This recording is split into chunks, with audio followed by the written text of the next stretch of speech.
পথ কুকুরটি মাঠের মধ্যে কয়েকদিন ধরে পড়ে থাকে।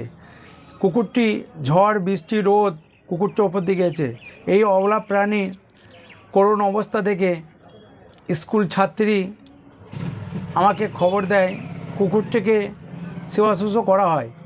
এই অবলা প্রাণীর পাশে প্রত্যেকটা মানুষকে বলবো, প্রথম চান্সেই যখন কোনো রোগ হবে অবশ্যই চিকিৎসা করা দরকার।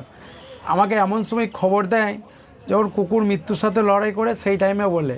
কিন্তু আমার কোনো পরিকাঠামো নাই, আমি কুকুরটিকে তুলে নিয়ে এসে যে রাখবো সেই আমার জায়গাটুকু নাই। আমি যতটুকু পড়ি ফিল্ডে চেষ্টা করি কুকুরটিকে বাঁচানোর জন্যে। কোনো এনজিও ও টাস যদি কোনো ভাই থাকেন, কুকুরটাকে নিয়ে গেলে প্রাণীটা বেঁচে যাবে।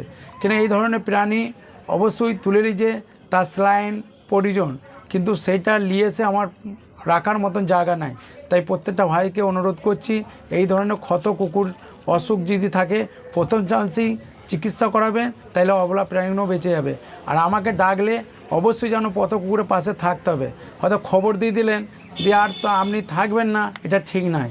আমি যতটা পারবো চেষ্টা করব, কেন আমি আপনাদের কাছে কোনো পয়সা নিই না। আপনারা হয়তো ভাবছেন যে আমার এনজিও আমার টিম আছে, কিন্তু নেই। আমি একাই কাজ করে থাকি রাস্তার মানুষের সহযোগিতায়।